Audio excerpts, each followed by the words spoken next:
Hello and welcome to my channel. Thank you for clicking. We have a lot to cover today, so I'm going to jump right into it. Let me ask you this question. Who actively gaslights their partner at the rate of once every 10 minutes? Well, of course, you guessed it. By my calculation, over the course of 27 hours of private and public testimony, Amber Heard gaslit Johnny Depp 155 times. Just as a reminder, here's the definition and origins of gaslighting. Important to learn to recognize abuse and manipulation. Now, there's actually a type of manipulation called gaslighting. And what gaslighting is, it comes from a 1944 film called Gaslight, starring Ingrid Bergman.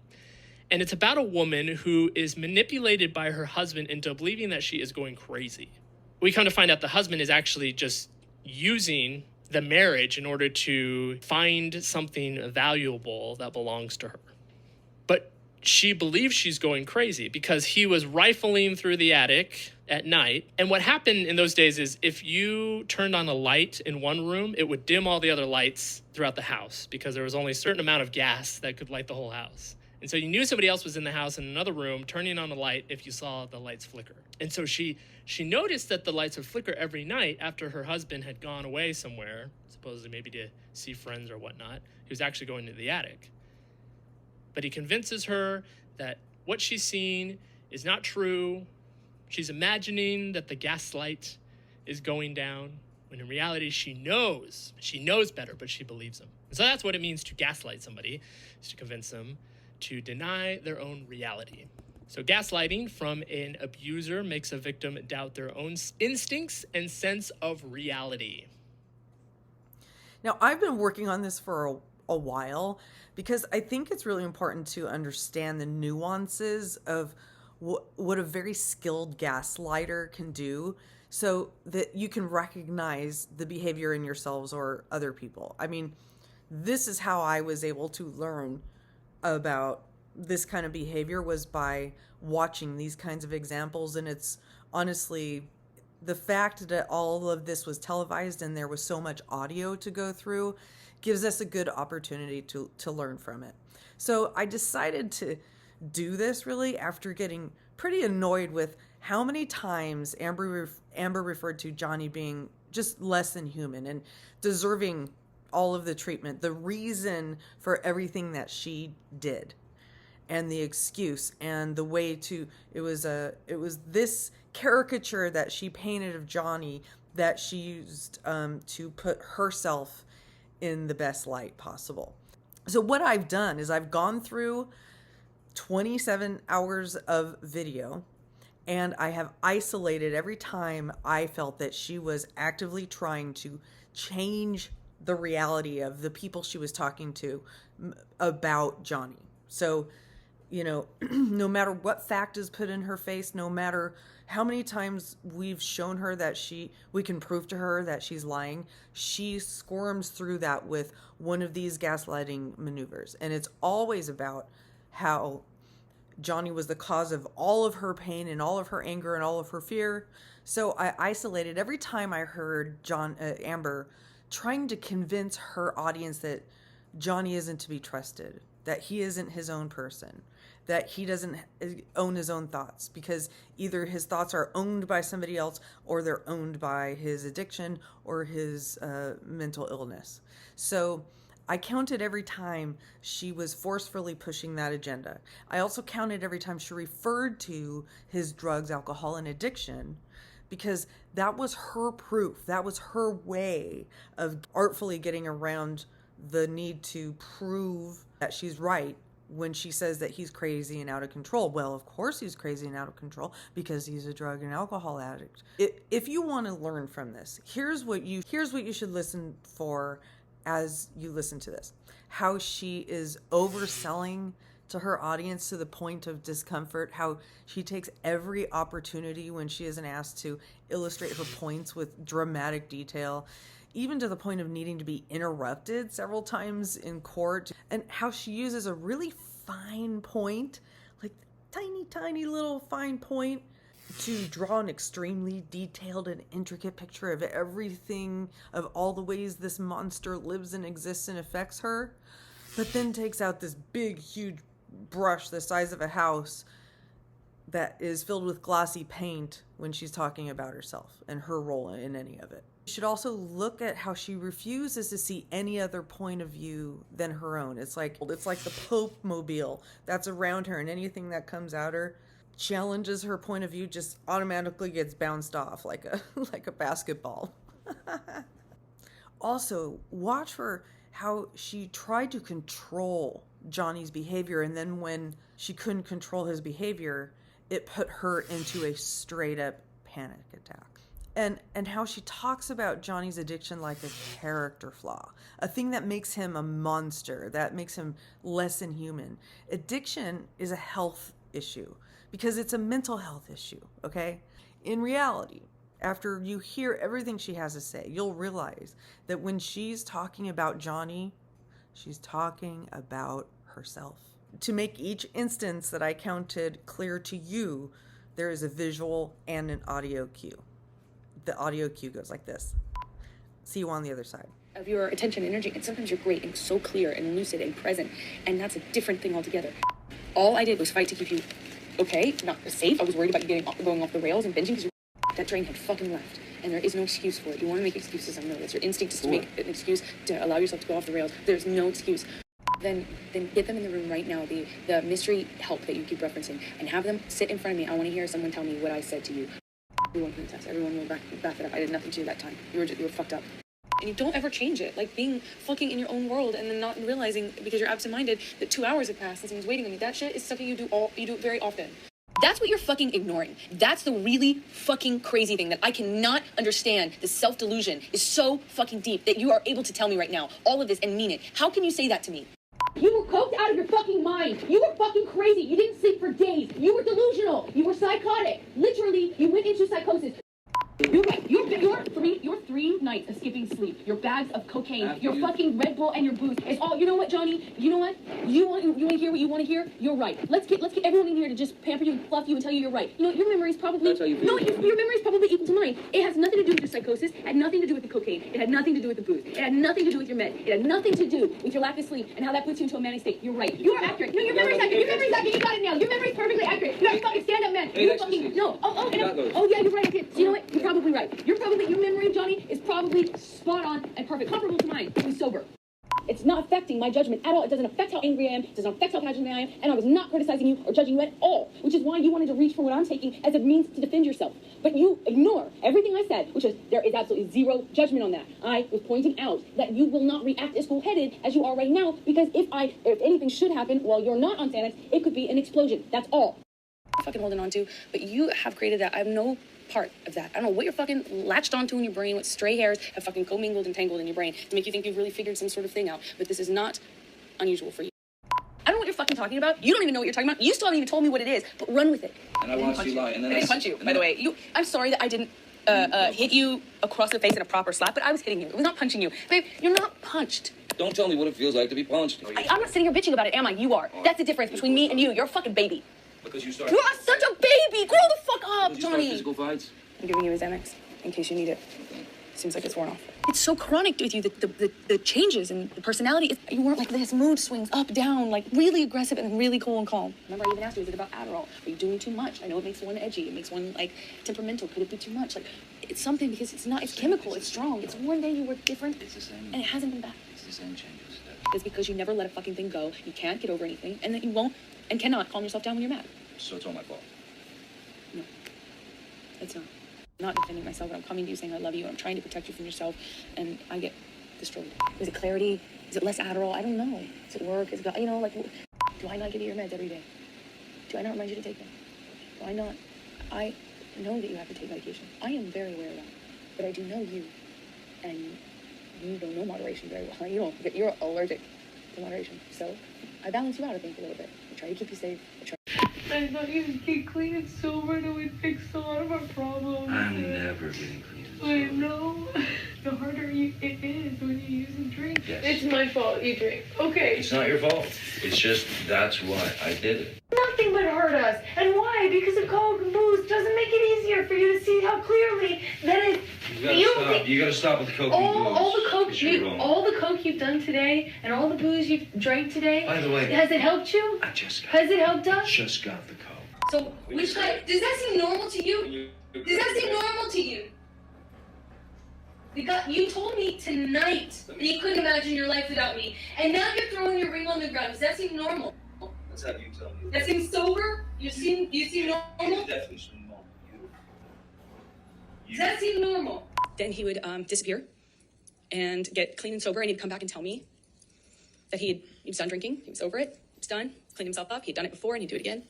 And then he would go back to this, like, he was drinking, and I didn't realize at the time, but I think he was using cocaine, because there was a jar of cocaine out on the table. I realize that sounds weird, but it's like an actual vintage jar of it.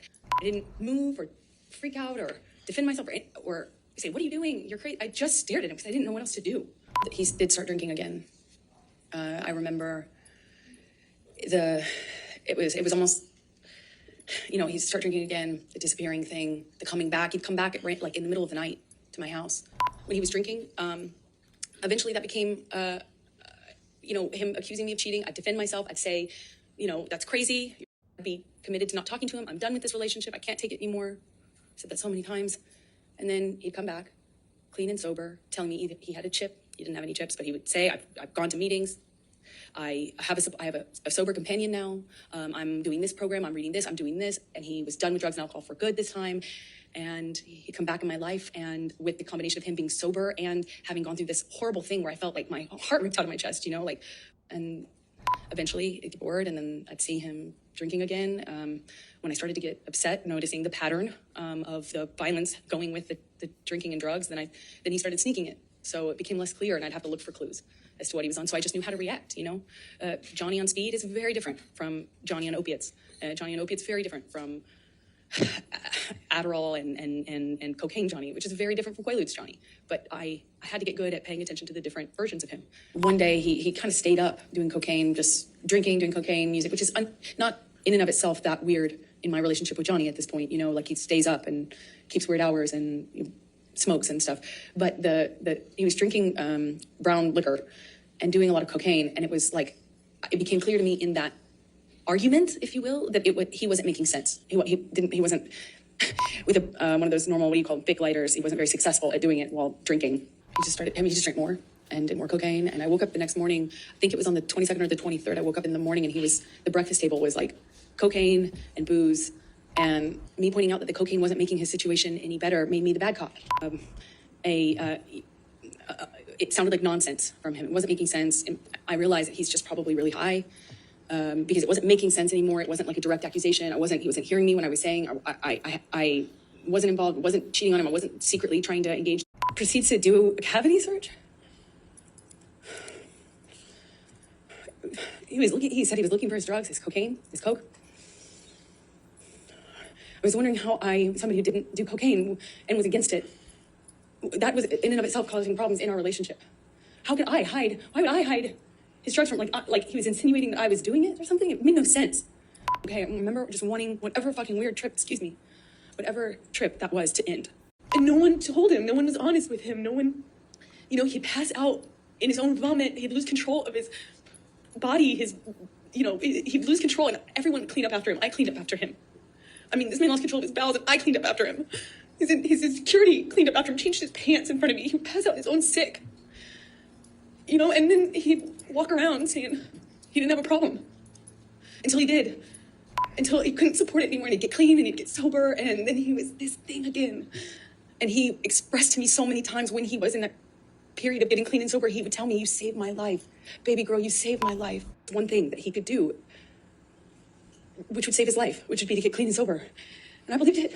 Well, that was the first and last time I ever decided it would be a decent idea to do drugs with Johnny. I did MDMA with him on the plane, which was as stupid as it may sound. I was very against, obviously the cocaine had been a problem. I was very much against him using cocaine. I was against the drinking, supportive of the sobriety, but I'm 26 maybe, ish. And I wanted, I had never heard of anyone making MDMA like what I had I had done MDMA before. You know, I thought it's a lovey drug. It's a, you know, it's like a kind of, I never knew anyone to get violent on it. And, you know, I thought, well, this is a relatively contained environment. But maybe this will be different. And he was off the wagon again, but he didn't want to tell his kids, so he was hiding it from them. He was putting it in coffee cups and drinking, and the behavior just kind of like, he was upset, he was emotional, and it just, you know, that's how he dealt with it, just drink. But there's just no off button with Johnny. So he just kept drinking, and the behavior kept getting more obviously drunk. And wonderful, depending on what he was using. And I only could tell what he was using because I would have to look for clues. And, you know, he would pass out and, you know, get sick and lose control of himself. And then people would pick him up and clean him up and fix it. Johnny passed out on the island where we were vacationing. He had a bit of a stint of sobriety right before this. And it started to change with his friend Paul Bettany. This was after a several-day bender, you know, a binge of Johnny's. The 22nd of March, which we talked about yesterday, about he tried to burn a painting. It was accusing me of having affairs with a musician, my ex-partner, and he was on these, like, you know, a drug binge where I saw him no eating, little to no sleep, and he would just use cocaine and drink all day long. Okay. And that would go for a period of time, and then a major blowout, and then he'd get sick and pass out and then feel really awful. And he was drinking at the restaurant, and the kids were kind of, you know, noticing but not really sure what to make of it. Objection, calls for speculation and hearsay. It was like I couldn't win if I didn't do anything, if I didn't say anything to him about the drinking, if I didn't acknowledge it, it got worse. If I did acknowledge it, it was my fault and I was nagging. He was passed out with his head in a table in the hotel room, in our hotel room, not the kids' hotel room, in Tokyo, on that press tour.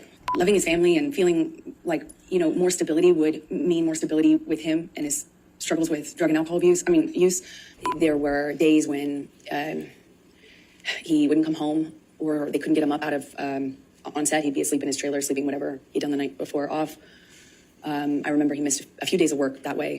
Actually, I was shocked that he could do it. One of the security guards carried Johnny like a baby into the house, and I looked at that, and I mean his boots were hanging over the security guard's arm, who had to negotiate getting through the doorway, carrying Johnny like this. And I watched this. His assistants and the other security guards shaking their head, you know, just shaking their head, acknowledging this is how bad it is. And I remember thinking, this has got to be it. Like, this has got to change. This is it. You know, Johnny's sobriety meant that he was there and then he wasn't. But that and the introduction of the weed with his daughter, she was so young, I just felt protective. There was a stint of sobriety following how sick he got on set with Paul Bettany after one of his drug binges, and he kind of just came alive again. Came down once because he was at the time sharing drugs with my dad. Objection, speculation, lack of foundation. He was upset with me, but he didn't sound coherent. He kind of started to sound less connected to reality. I assumed he had passed out and that he would have been kind of sobered up the next day. We're moving on, he sobered up. There had been a lot of talk about a sober plan, like a full detox, a full recovery, a doctor, a whole plan. CV, and I can guess by how he's moving, how he's walking. I didn't realize at the time I had already become really sensitive to these little changes.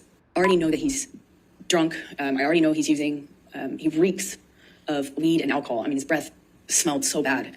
And he continued to drink and then eventually started howling like an animal and passed out in the bathroom with the door locked.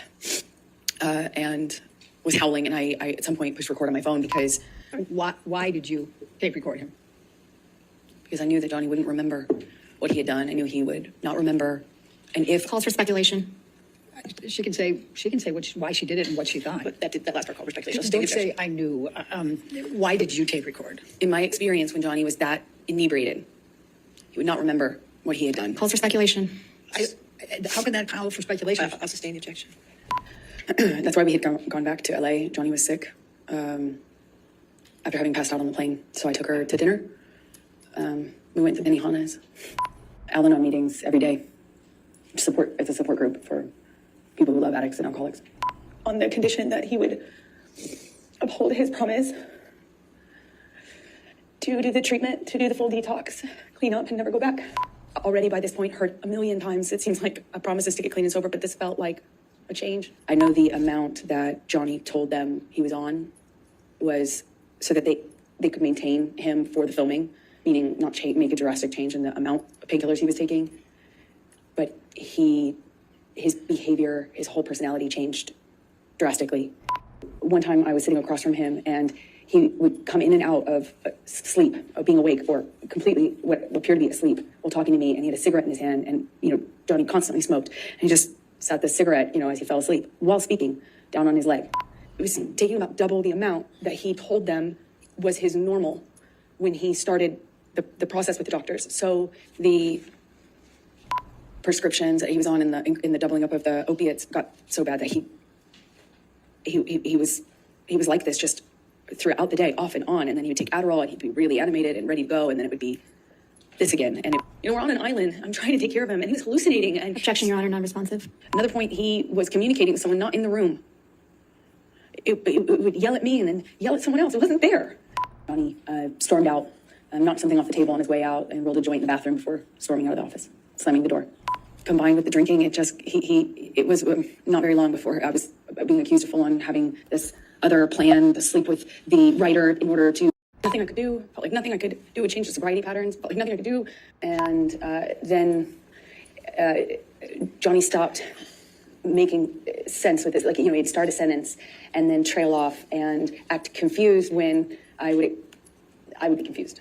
And that pattern kind of increased pretty dramatically in a short amount of time. It was almost as if he was confused by what sentence he had started by the time he got to the end of it, which was crazy to me, but he was so worked up, incoherent, and accusing me of having had this conversation with him.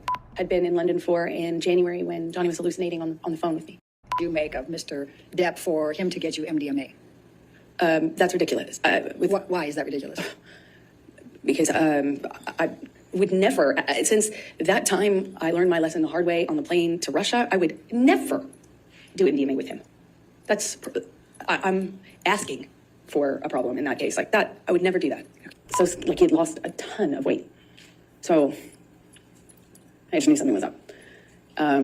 Happy to see him. And at some point early in that evening, he pulls out a bag of MDMA. I asked him what it was, and he told me it was MDMA. He'd already gotten clean and sober. I was, you know, touch and go, but for the wedding, he was drinking Beck's. I think at some point he did have wine on the island, but it wasn't an issue, right? Just moved ahead. So I was surprised that he would even pull out this bag. And it just seemed delusional at the time to me that he would even suggest this to be something that I could participate in with him. And what I had been through at that point, it's crazy. And I wondered if it was the drugs, I wondered if it was him. That when we had the argument about the MDMA, he suggested to me that it wasn't on the no-fly list, like it wasn't on the no list. But when I came back downstairs, I did the math on the amount that was left, and I think it was either 8 or 10, I can't recall as I sit here now, either 8 or 10 pills of MDMA. Aiming at her, he calls his agents. I hear him talking incoherently, screaming incoherently at my lawyer, and didn't seem like it was connected to reality at all. And I was thinking that it would genuinely change if he just got some sleep. He needed to sleep it off. He needed to come down off the drugs. Clearly, the combination of what he had taken pill-wise with whatever else he was hiding from me was not good.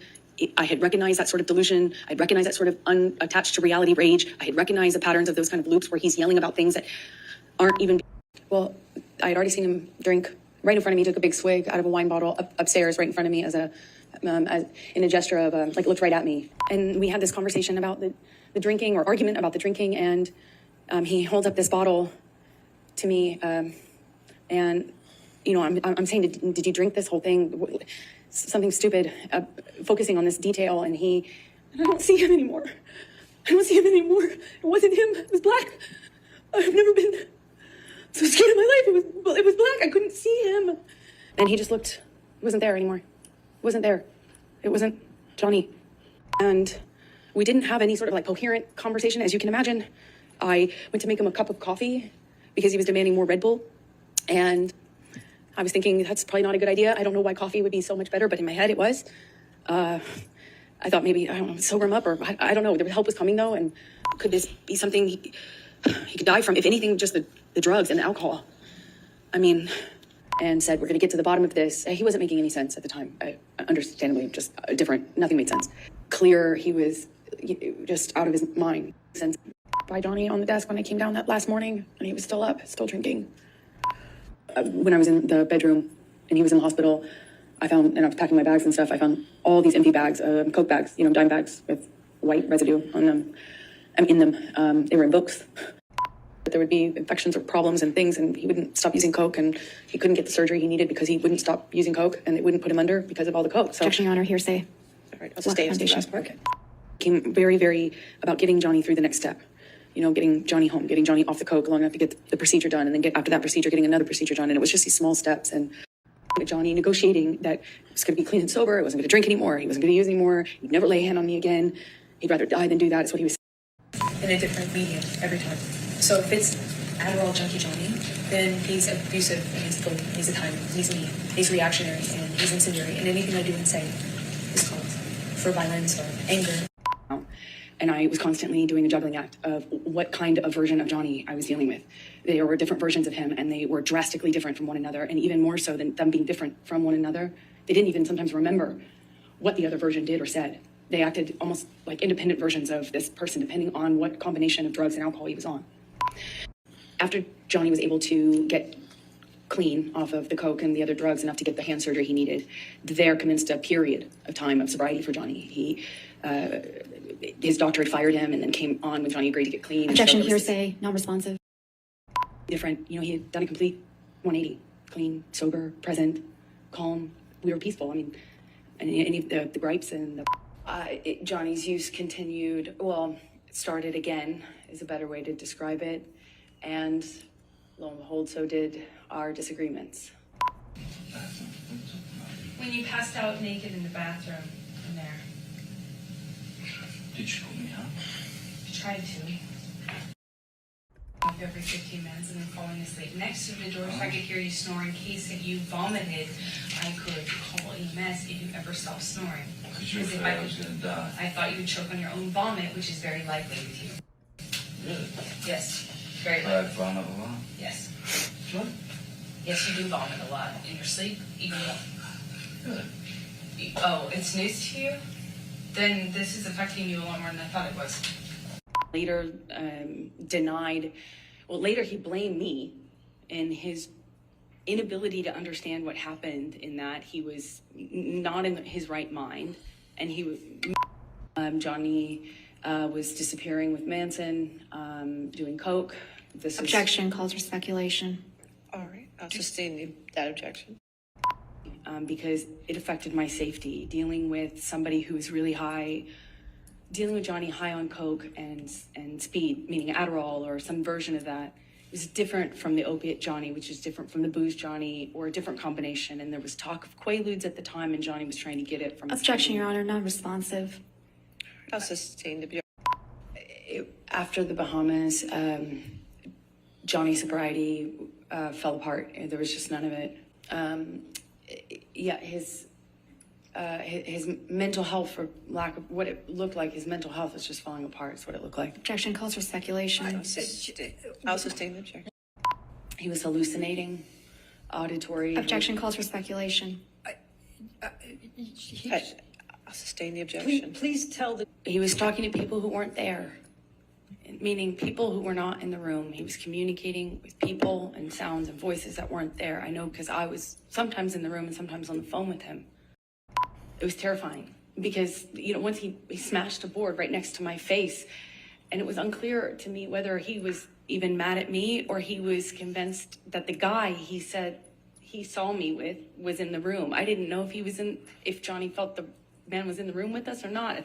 I observed behavior from him that was erratic, irrational, and didn't seem connected to the reality that we were in. It was almost as if I had to confront what delusion he had, or what belief he had, or what accusation he made of me in a new fight altogether. You know, sometimes he didn't make it clear to me whether he was mad at me or he knew he was mad at me. It was terrifying because I knew he wouldn't remember. Objection, calls for speculation. Sustain. Afraid. It's scary. It's scary. Scared they wouldn't remember. Objection, calls for speculation. I'm just not coming home and that sort of thing. Coming home after a bender makes Calls for speculation worse. as to Bender. She had eaten Johnny's weed when she was a puppy and had bowel control issues for her entire life. He, on that phone call, you know, I didn't know what was going on with him for those weeks. With his sobriety, I didn't know where his state was. I didn't know what about the DNA results. Just thought he was out of his mind, and thought clearly the drinking and the drugs are not getting better. Clearly the delusions aren't better. So Objection calls for speculation. Planned for him to come over during the day, thinking that that might mitigate the amount that he would be drinking. Night is a little bit more dangerous. First, it was relatively peaceful. I mean, I could tell he was inebriated, but it makes sense. In my head, it made sense. He wasn't like incoherent. It was peaceful. My friend, thinking that it would quell this, what I could only see as a delusion. I thought it was just a delusion he was having. And I didn't want Io to think that's why I had called Io, you know, to just be screamed at and blamed for something that sounded crazy, for lack of a better explanation. It sounded crazy. Kind of reached out and lashed out. Again, kind of going on what seems to be slightly delusional, thinking that just because he saw all my friend's beads out on the countertop that it had become a workshop or a student, that he had sobered up. That he had sobered up and he was not the monster again, that he was him, that he was a good guy I loved. He did not have a discussion about that that evening. We didn't have time. He was obsessed with dog poop. Okay, that's what he wanted to talk about. The promise and the hope that I had become less and less regular and more rare. The monster had been this thing that was now the normal and not the exception. I begged them to let me know when he was coming over, no matter how much I begged them not to let him in when he was mad or drunk or high. And I was trying to point out something to somebody who I thought did not have a firm grasp on reality. Good, or that he would do that, considering the relationship he and I had. I thought it would be crazy for him to do so. No.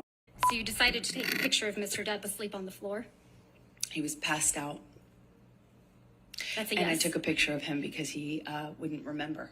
He claimed he didn't pass out that way. And sometimes security would carry him like a baby into bed, get him changed, and he would be none the wiser. In a chair? No, he was nodding off. Sleep is different. When you're nodding off, you're high on drugs. Didn't even feel the cigarette in his hand that had, you know, been burning on his leg. I wanted him to get help, and Johnny's surrounded by enablers who clean up after him. Objection, Your Honor, I'm going to move to strike everything after yes. This was opiate Johnny. This is a different version of him. This is opiate on the nod Johnny. And you weren't afraid that opiate Johnny, or the monster as you called him, would get upset that you sent this picture to your friend? Well, he's all of those things. No, he took a break in the middle of 2012 when he was sober. The best I can describe it is it looked like a crazy conversation. It was on the walls, it was with on himself. lampshades, it was on cushions. It's your testimony, the crazy conversation was with himself. That's what it looked like. 5 bathroom doors and 2 bedrooms.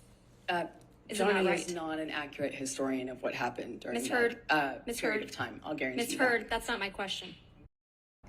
It was after the stairs and it was after the Australia incident, yes. And he got clean and sober and we went back to Australia. No, I knew he said he did. I didn't know if he had one. Addicts lie all the time. So you didn't trust him? I took it with a big grain of addict salt. Okay. No, I'm recognizing the clues at this point. When he would run away at the first sign of trouble, often that was a clue for me to know that he was back using again and that we were about to enter the next phase of the cycle. Is it? It was always the man who did drugs and beat me up. Yes, that's always been the monster. The exact opposite. I'm trying to interrupt him starting a new cycle where he starts using again. He's not responding to you, Ms. Heard. Exactly, which is how I knew it was about to get a lot worse. He would leave, use and come back way worse, with way less reality, with more delusions. He'd be more drunk. He'd be I'm going to more move to under the strike influence. everything after I was trying to stop the that. answer to her question. No, I was trying to stop him from using. And because he ran away from you at the first sign of trouble, you call him a monster. I was right? trying to stop him from turning into the monster. The drugs are the key that opened the door. Who was the real monster? I was trying to stop another bender. You right, please come home, right? That is correct. Please answer. Don't break us up. That is correct. That was another time I'm trying to stop another twist off. This is what would happen when Mr. Depp would try to take some space from you, right? No, this is what would happen when Johnny had moved into the next phase of the cycle, decided to use, No, and Ms. our lives Heard. were. Ms. Heard? It was imperative for my life. Ms. It was Heard, very my important question is to me. much more simple. You were texting him incessantly. I would Yes try or no? everything to Ms. get a Heard? hold of him and So to that's a stop the yes. cycle. That's a yes, right? I would try everything to stop the cycle. It was that important to me. And he's the monster for not responding to you, That's not what made him the monster. for No. needing space from you. The monster was not the guy who needed space. The Not monster for was doing who he drugs. was when he came back. Not But this is not love. This is not happiness. This is not. This is. Please stop doing this. Please, you're causing me so much fucking stress. I'm gonna die at this age. I'm gonna fucking die. You're causing me so much stress. Please stop. Please, I feel like I have a heart attack almost every day. Please stop. Please what are you stop doing? Why- doing it. Please stop. He's so fucking mean. Why You're are a you fucking with me? bully. Stop. Please stop. I've been begging you not to fight. I just said, can we please have a normal argument? Just even a normal conversation, fucking normal argument. And for the last hour, I've been begging you to please just leave it at that. Let's just go on with our night. I would have been able to come in with you. We would have been able to let it go in a few minutes. It would have been fine. If we allowed ourselves to have fucking normal arguments. Please, you're killing me with this. You're killing me. You're fucking killing me. Fuck. It's you and Mr. Depp in the recording, correct, Ms. Heard? That's correct. You just won't let him go, will you? That's not true. We were outside of his studio and he wanted to go and use. It was a pretext. The claim that he was upset with me was a pretext so that he would go on a bender. I knew that pattern by the time this recording happened. Well, there you have it. Of course, all of this would be magnified through a court proceeding. So I doubt she goes around and talks like this every single day. But that said, the rate at which she did when she was in those audio tapes with Johnny is absolutely astounding. You've probably encountered many people in your life where you feel like conversations go nowhere. There's never a resolution. There's no give and take. You may have people in your life like this right now. Hopefully they don't do it every 10 minutes, but even if they do it once a day, that's too much. Thanks for watching. See you next time.